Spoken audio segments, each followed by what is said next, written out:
times this year, and is it the devil's fault a man cannot say you good morning without you clap him for defamation? You're old, Giles, and you're not hearing so well as you did. Now, John Proctor, I've only recently collected £6 damages from you, publicly saying I burned the roof off your home. I never said no such thing, but I paid you for it, so I'm going to call you deaf without charge. Now, will you come, Giles? A moment, Mr. Proctor. What lumber may you be dragging me, if I may ask you? My lumber? From out my forest by the riverside? We have surely gone wild this year. What anarchy is this? Attacking in my bounds. In your bounds? Bruce, he nearly blew away my north pasture, too, but he knew I'd break his fingers we did. Come now, John, I have a son who goes to work. You alone one look of wine to fight to drag it home. I will win, too, this fool and I. Come on, John. I'll have my men on you, Corey. I'll cut the rip on you.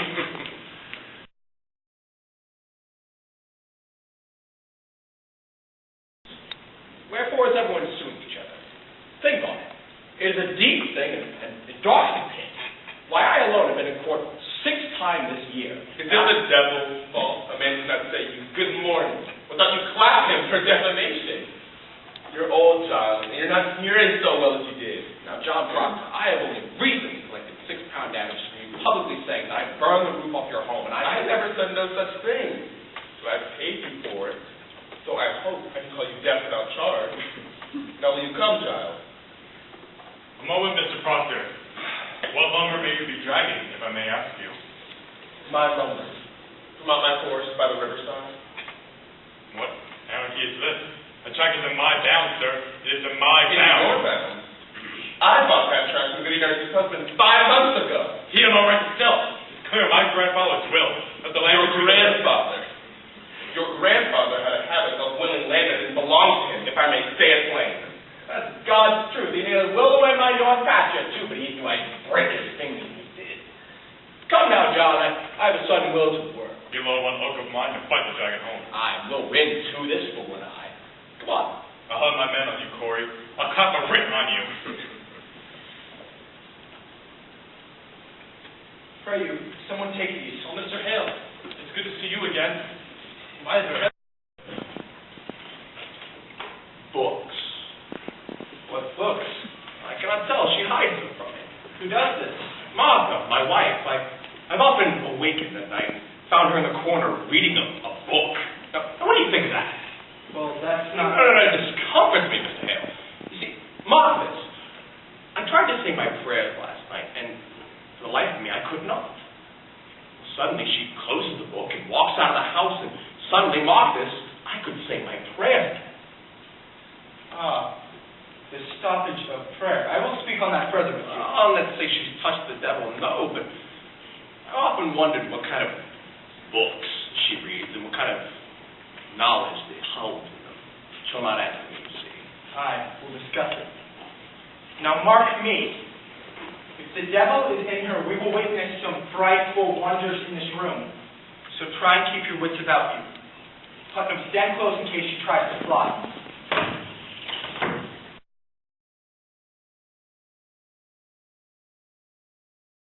I cannot tell. She hides them from me. Who does this? Martha, my wife. I've often awakened at night, found her in the corner reading a book. Now, what do you think of that? Well, that's not... No. This comforts me, Mr. Hale. See, mark this. Last night, as I was eating supper, right, I tried to say my prayers, and I tried, but I could not. Well, then she closes the book and leaves the house, and suddenly, mark this, I could say my prayers again. The stoppage of prayer. I will speak on that further. I'm not saying she's touched the devil, no, but I've often wondered what she reads, why she hides it from me. She'll not answer me, you see. Aye, we'll discuss it. Now mark me. If the devil is in her, we will witness some frightful wonders in this room. So try and keep your wits about you. Let them stand close in case she tries to fly.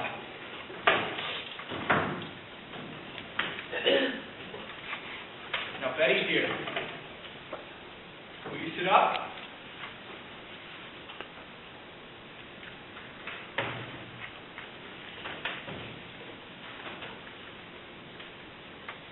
Can you hear me? I am John Hale, Minister of Beverly. know it. You cannot mean she'll be tried in court. Nurse, though our hearts break, we cannot flinch. This is a new time, sir. And there is a misty plot afoot so subtle that we should be criminals to cling to old respect and ancient friendships. I have seen too many frightful proofs in court. The devil is alive here in Salem, and we dare not fail to follow wherever the account How may such a woman murder children, Mr. Hale? Man, remember until an hour before the devil fell, God thought him beautiful in heaven. I never said my wife were a witch. I only said you read books.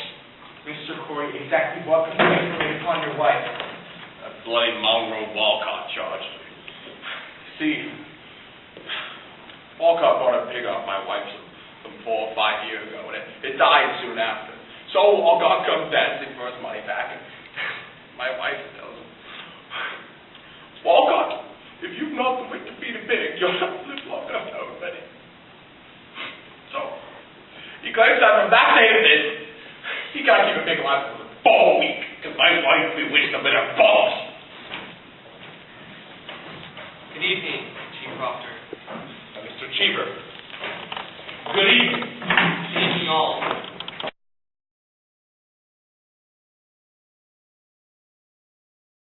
Children, Mr. Hale.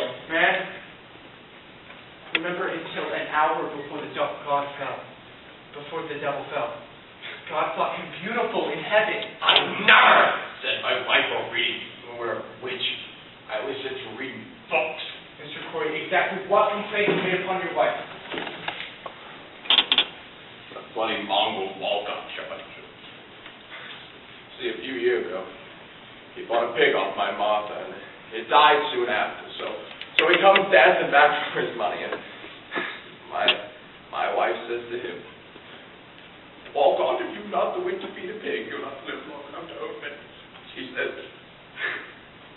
So now he claims that from that day to this, he cannot keep a pig alive for more than 4 weeks, because my wife bewitched them with her books.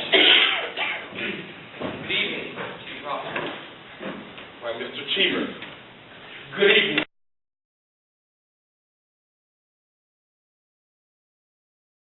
Remember until an hour before the devil fell. God thought him beautiful in heaven. I never said my wife were a witch. I always said to read books. Mr. Corey, exactly what complaints were made upon your wife? That bloody mongrel Walcott charge. You see, Walcott bought a pig off my wife some 4 or 5 years ago, I think, and it died soon after. So Walcott comes dancing for his money back, and my mother says to him, Walcott, if you've not the wit to feed pigs, you'll not live long enough to own many, she says. So now, he claims that from that day to this, he can't keep a pig alive for more than 4 weeks, because my wife bewitched them with her books. Good evening, Chief Proctor. Why, Mr. Cheever. Good evening. Good evening all. Good evening, Mr. Hale. I hope you come now and visit us at the court. I do, Proctor. I'm a clerk at the court night, you know. Ezekiel. It's a shame that an honest tailor such as yourself that was made for heaven shall burn in hell. You'll burn for this, you know that, right? You know yourself I must do as I'm told. You surely know that, child. And I just believe you not be sending me to hell. I like not the sound of it, I tell you. I like not the sound of it. Now, believe me, Proctor. How heavy these Yet an honest tailor such as yourself that was made for heaven shall burn in hell. You'll burn for this, you know that, right? You know yourself I must do as I'm told. You surely know that, child. And I believe you not be sending me to hell. I like not the sound of it, I tell you. I like not the sound of it. Now believe me, Proctor, how heavy be the law. Odds to which I do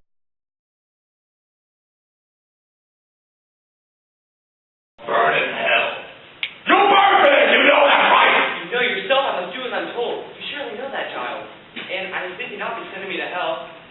I like not the sound of it, I tell you. I like not the sound of it. Now, Proctor, believe me, how heavy be the law. All the which I do carry on my back tonight. I have a warrant to your wife. You said you were not charged, Mr. Hale. You said that you were not charged. When was she charged? I'm given 16 warrants tonight, sir. She is one. Who charged her? Why, Abigail Williams charged her.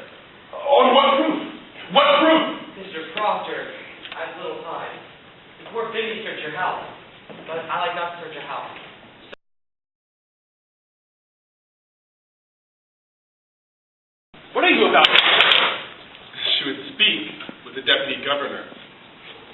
Did you not tell me that Mary Warren was sick in bed? She was, sir. I was fetched to the court last week. She's been struggling with her soul all week, Your Honor, and now she comes to tell us the truth to you.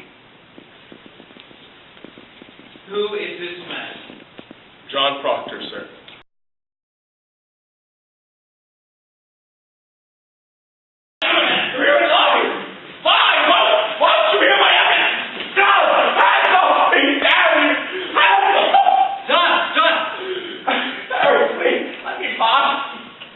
Giles, this is the court. Frank, be calm a moment. Don't let my speech. A moment, sir. My wife! How do you dare come storming into this courtroom? Have you gone daft? You're not a Boston judge yet, Papa. They should not call me daft. Who is this man? Giles Corey, sir. And I asked the question. I'm old enough to answer it. My name is Corey, sir. Giles Corey. I have 600 acre and timber in addition. It is my wife speaking, Mammy now. And how do you imagine to help her cause with such contentious riot? Now be gone. Your old age alone keeps you in jail for this. Let me tell lies about my wife, sir. Do you take it upon yourself to decide what this court shall believe and what it shall set aside? Your Excellency, I meant no disrespect to my Disrespect, indeed. This is the highest court of the supreme government of this province. Do you know it? Melanie said she would read books, and they take her out of my house for reading. What books? It is my third wife, sir, and I never had to be so taken with books, and I thought to be the cause of it, you see, and I broke in charity with the woman, Mr. Hale. I broke in charity with her. He claims hard evidence in his wife's defense. I think that in all justice he must... Then let him submit his evidence in proper affidavit.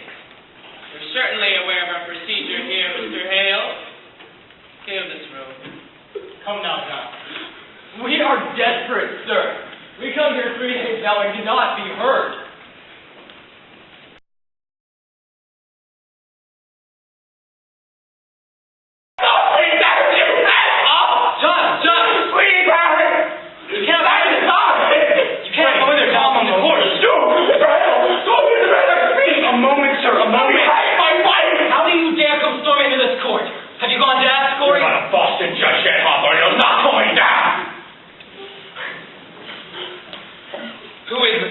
Giles Corey. I have asked the question, and I am old enough to answer it. My name is Corey, sir. Giles Corey. I have 600 acre and timber in addition. If you my wife, you can condemn me now. And how do you imagine to help her cause with such contemptuous riot? Now be gone. Your old age alone keeps you out of jail for this. Let me tell lies about my wife, sir. Do you take it upon yourself to decide what this court shall believe and what it shall set aside? Excellency, I meant no disrespect. Disrespect, indeed. This is the highest court of the supreme government of this province. Do you know it?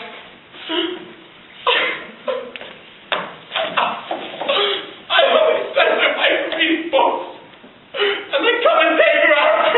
Books? What books? And my third wife, sir, and I never had one be so taken with books. And I thought to be the cause of it, you see. I broke in charity with the woman. I broke in charity with her. Excellency, he claims hard evidence in his wife's defense. I think that in all justice... Then let him submit his evidence in proper affidavit. You're certainly aware of our procedure here, Mr. Hale. Clear this room. Come now, Giles. We are desperate, sir. We come here 3 days now and cannot be heard. Who is this man? Francis. My way, Eric, please, I bring evidence. You cannot go in there, Giles. This is the court. Pray, calm a moment. You, Mr. Hale, go on the front, please. A moment, sir. A moment. My wife. You dare come storming into this courtroom. Have you gone daft? You're not a Boston judge yet, Hoffman. You'll not call me daft. Who is this man? Giles Corey, sir. And more I am asked the question. I'm old enough to answer it. My name is Corey, sir. Giles Corey. I have 600 acre and timber in addition. It'd be my wife to be condemning now. And how do you imagine to help her cause with such contemptuous riot? Now be gone. Your old age alone keeps you out of jail for this. There be told lies about my wife, sir. Do you take it upon yourself to decide what this court shall believe and what it shall set aside? Your Excellency, I meant no disrespect. Disrespect, indeed. This is the highest court of the supreme government of this province. Do you know it? I only sent my wife for reading books, and I take her out of my house for Books? What books? No, this is my third wife, sir, and I never had one so taken with books. I thought to be the cause, but you see, I have broken charity with her. I have broken charity with her. Excellency, he claims hard evidence in his wife's defense. I think that in all justice, you must... Then let him submit his evidence in proper affidavit. You're certainly aware of our procedure here, Mr. Hale. Clear this room. Come now, Don. We are desperate, sir. We come here 3 days now and cannot be heard. Who is this man? Bridget Nurse, Your Excellency. His wife's Rebecca that were condemned this morning. Indeed. I'm a...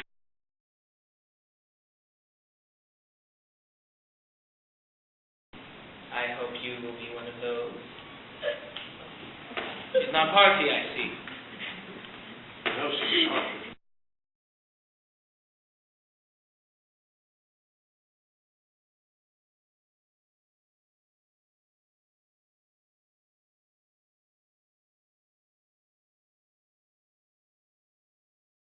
Brother Angel Raphael, when he says to the boy Tobias, do that which is good, and no harm shall come to thee. Come, man.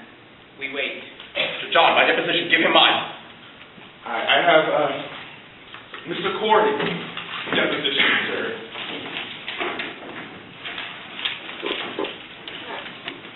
What lawyer are you, this Corey? You know I've never hired a lawyer in my life, Papa. It is very well phrased. My compliments. Mr. Parrish, go into the court and bid Mr. Putnam come out.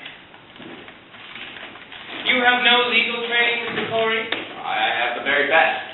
I've been in 33 times out of court my whole life and always played. Well, then you're very much put upon.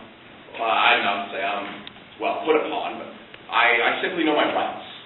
Well, I think your father tried a case of mine some 35 years ago, I think. Indeed.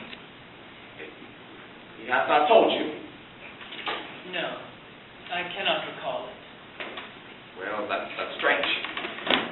You see, I had a white mare at the time, and a fellow came to borrow the mare. There he is. Mr. Putnam, I have here an accusation by Mr. Corey, in which he states that you coldly prompted your daughter to cry witchery upon George Jacobs, who is now in jail. What say you to that? It is a lie.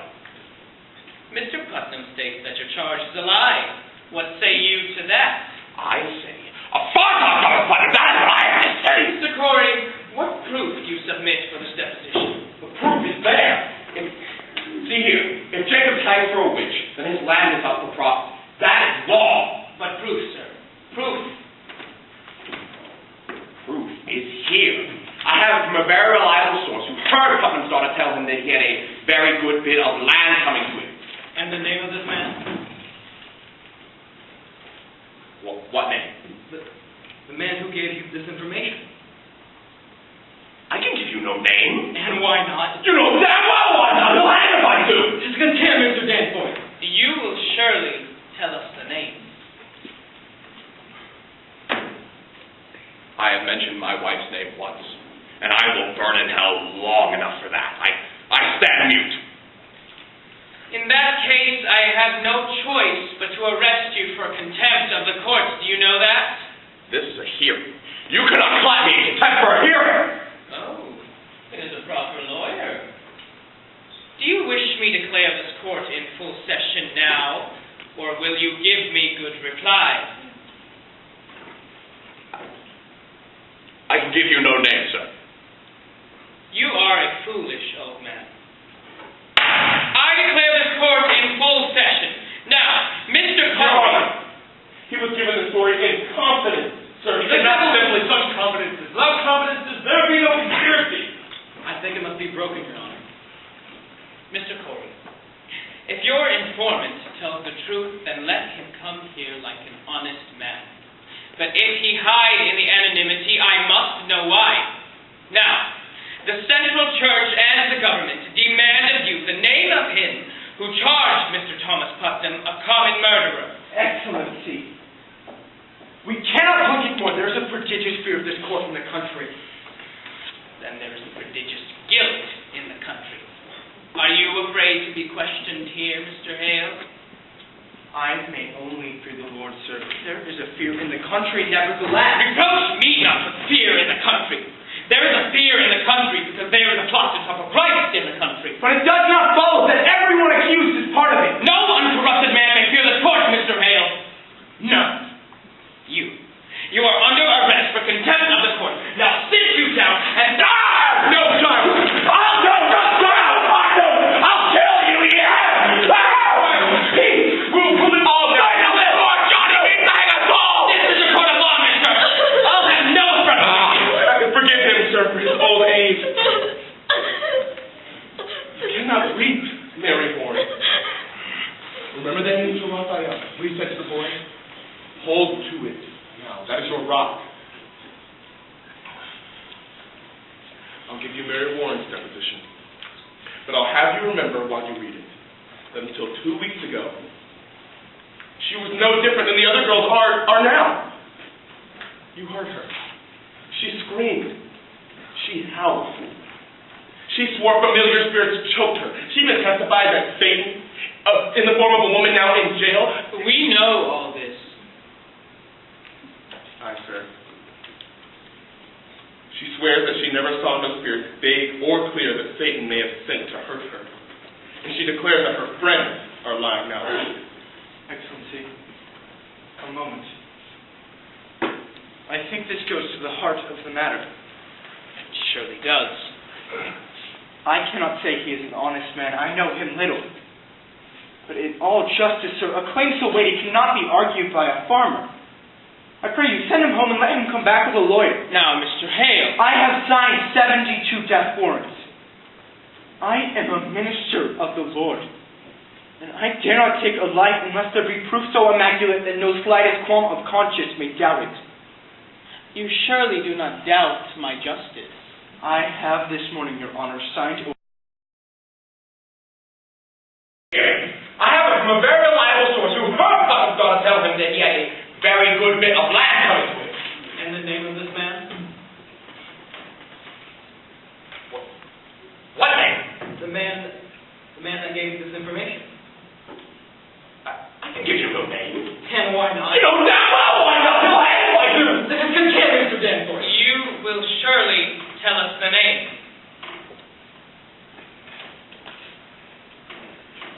I have mentioned my wife's name once, and I will burn in hell long enough for that. I stand you. In that case, I have no choice but to arrest you for contempt of the court. Do you know that? This is a hearing. You cannot clap me in contempt for a hearing. No. It is a proper lawyer. Do you wish me to declare this court in full session now, or will you give me good reply? I can give you no name, sir. You are a foolish old man. I declare this court in full session. Now, Mr. Corey. He was given the story in confidence, sir. And The devil is in such confidence. Without confidence, there be no conspiracy. I think it must be broken, Your Honor. Mr. Corey, if your informant tells the truth, then let him come here like an honest man. But if he hide in the anonymity, I must know why. Now, the Central Church and the government demand of you the name of him who charged Mr. Thomas Putnam a common murderer in the country. But it does not follow that everyone accused is part of it. No uncorrupted man may fear this court, Mr. Hale. None. You are under arrest for contempt of the court. Now sit you down. No, sir. I'll kill you, no.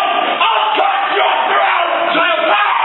Child, we will prove it all now. I know the Lord, John. He makes a hang us all. This is a court of law. I'll never frustrate him. Forgive him, sir, for his old age. Peace, Judge. You cannot weep, Mary Warren. Remember the angel Raphael. When he said to the boy, hold to it now, that is your rock. I'll have you read Mary Warren's deposition, sir.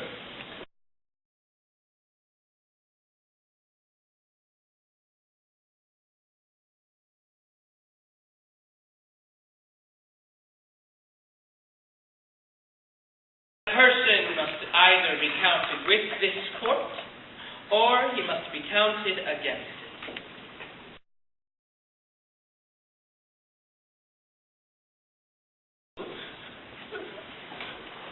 She's not hardly. Looks like Mary. Remember the angel Raphael? He said to the boy Tobias, do that which is good, and no harm shall come. Come, man, we wait. John, my deposition, give him mine.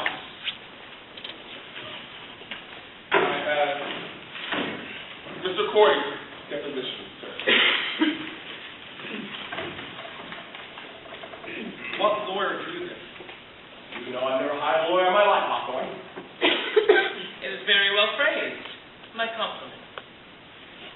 Mr. Paris, go into the court and bring Mr. Putnam out.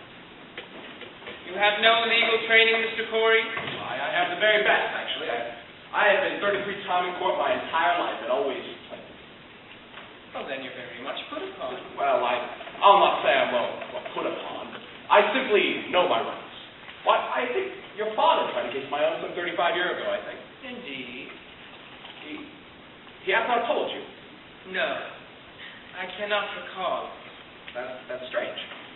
Well, you see, I had a white mare at the time, and a fellow came to borrow the mare. Ah, there he is. Mr. Putnam, I have here an accusation by Mr. Corey which states that you coldly prompted your daughter to cry witchery upon George Jacobs, who is now in jail. What say you to that? It is a lie. Mr. Putnam says that your charge is a lie. What say you to that? I say, a fuck! What proof do you submit for this deposition, sir? The proof is there. If Jacob tied to a witch, then his property is up for forfeit. That is law. But proof, sir. Proof. The proof is there.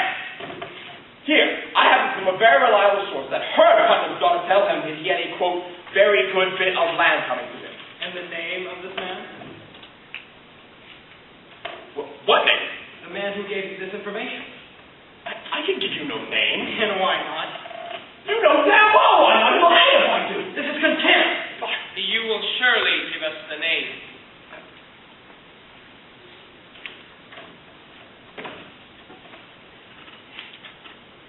I have said my wife's name once, and I will burn in hell long enough for that. I stand mute. In that case, I have no choice but to arrest you for contempt of the court. Do you know that? This is a hearing. You cannot slap me in contempt for a hearing. Oh, it is a proper lawyer. Do you wish me to declare this court in full session now, or will you give me good reply? I can give you no name, sir. You are a foolish old man. I declare the court in full session. Now, Mr. Corey. He was given the story in confidence, sir. He cannot... The devil listens to such confidences. Without confidences, there be no conspiracy. I think it must be broken, John. Mr. Corey, if your informant tells the truth, then let him come here like an honest man. But if he hides in the anonymity, I must know why. Now, the Central Church and the government demand of you the name of him who charged Mr. Thomas Putnam a common murderer. Excellency, we cannot think it more. There is a prodigious fear of this court in the country. Then there is a prodigious guilt in the country. Are you afraid to be questioned here? I may only fear the Lord, sir, but there is a fear in the country, nevertheless. Reproach me not with fear in the country. There is a fear in the country because there is a plot of Christ in the country. But it does not follow that everyone accused is part of it. No uncorrupted man may fear his court, Mr. Hale. None. You are under arrest for contempt of the court. Now sit you down and take counsel. Giles! Giles!